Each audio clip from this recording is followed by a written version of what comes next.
Shalom, selamat pagi. Marilah kita mendengarkan renungan pagi dari buku Menjadi Putra dan Putri Allah karya Ellen G. White. Sebelum kita memulai hari kita.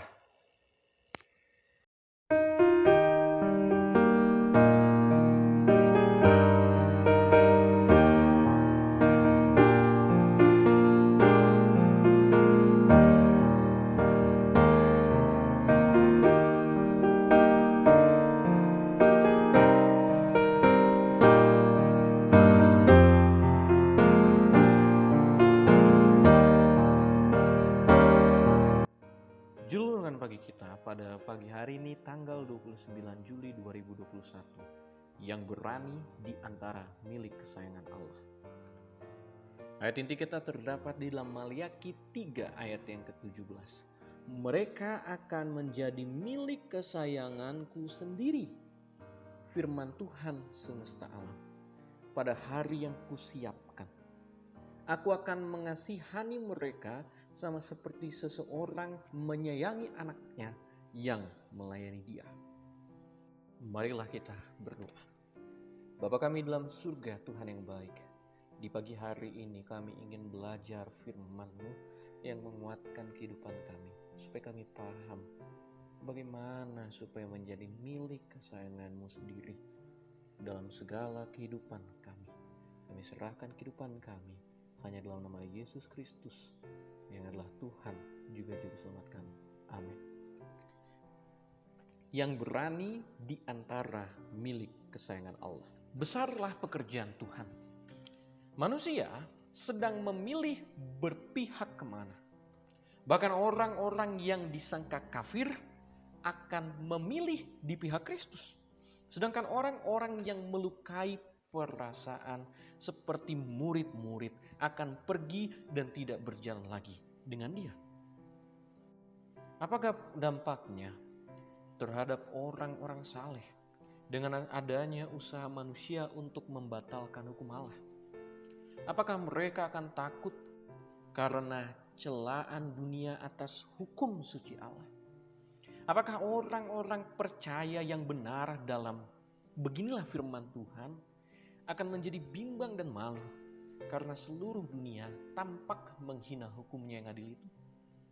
Akan terbawa aruskah mereka oleh kejahatan yang merajalela? Tidak. Bagi orang-orang yang telah menyerahkan dirinya kepada Allah, hendak berbakti kepadanya, hukum Allah menjadi lebih indah apabila ditunjukkan kontras antara penurut dan pelanggar. Sebanding dengan sebagaimana sifat-sifat iblis diperkembang dalam orang-orang yang menghina dan melanggar hukum Allah. Bagi pengikut yang setia, hukum yang suci itu akan menjadi lebih mahal dan berharga.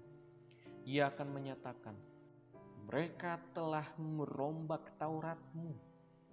Itulah sebabnya aku mencintai perintah-perintah-Mu lebih daripada emas, bahkan daripada emas tua. Orang-orang itu adalah yang setia menjadi penatalayan anugerah Allah, yang kasihnya akan hukum-hukum Allah bertumbuh dengan penghinaan yang akan ditaruh atas mereka oleh semua orang yang sekeliling mereka.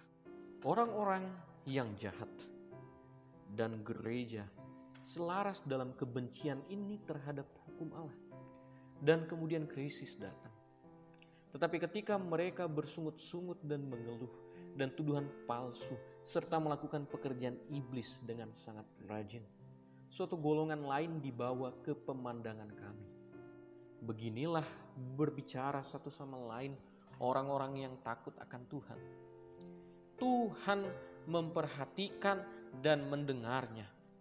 Sebuah kitab peringatan ditulis di hadapannya bagi orang-orang yang takut akan Tuhan dan bagi orang-orang yang menghormati namanya. Bapak Ibu saudara-saudara yang dikasihi Tuhan, pada pagi hari ini kita telah belajar bahwa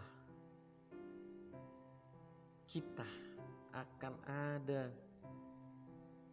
pengalaman di mana ada orang yang kafir akan berada di pihak Kristus, memilih Kristus. Atau mungkin ada orang yang kita sangka adalah murid Tuhan, nanti akan seperti tidak lagi bersama-sama dengan Tuhan. Tapi apakah itu akan membuat bingung manusia?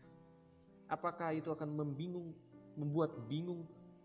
Apakah itu akan membuat bingung umat Tuhan? Kalau kita perhatikan bahwa ada usaha manusia untuk membuat hukum menjadi tidak berguna lagi, tidak diikuti lagi.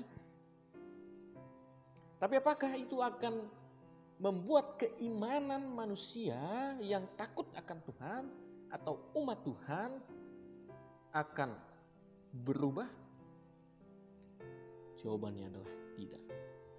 Bahkan apabila kita melihat banyak orang yang membatalkan hukum Tuhan, yang menuruti bukanlah hukum Tuhan, mengubah hukum Tuhan, maka kita sebagai umat Tuhan akan lebih dan lebih lagi mengimani akan firman Tuhan. Karena akan ada perbedaan yang jelas, perbedaan yang kontras antara pengikut Tuhan dan juga pelanggar firman Tuhan. Di sisi manakah kita pada saat ini? Saya berharap bahwa kita pada saat ini di sisi penurut hukum Tuhan. Sehingga kita akan menjadi milik kesayangan Allah. Kitalah yang berani itu. Kita yang berani berada di posisi yang tidak nyaman. Tapi posisi yang tidak nyaman itu akan membawa keselamatan. Kiranya Tuhan memberkati kita. Adalah doa dan harapan saya. Kita berdoa. Bapa di dalam surga, terima kasih oleh karena Engkau menguatkan kami dengan firman-Mu yang selalu menyayangi hidup kami. Bahwa apabila kami menuruti firman-Mu, menuruti hukum-Mu, maka kami akan menjadi milik kesayangan-Mu. Walaupun banyak orang yang mengikuti arus, tetapi kami melawan arus demi menuruti firman-Mu. Bantulah kami ya Tuhan, supaya kami benar-benar menuruti akan hukum, menuruti akan firman-Mu. Supaya kami dapat bertemu dengan Engkau nanti pada saat Engkau datang yang kedua kali. Kiranya Engkau juga memberkati para pendengar, para penonton yang juga pada saat ini berdoa. Kiranya damai sejahtera diberikan bagi mereka. Dalam nama Yesus Kristus kami berdoa. Amin. Kiranya Tuhan Yesus memberkati kita sepanjang hari ini dalam aktivitas dan pekerjaan kita masing-masing. Tuhan Yesus memberkati. Amin.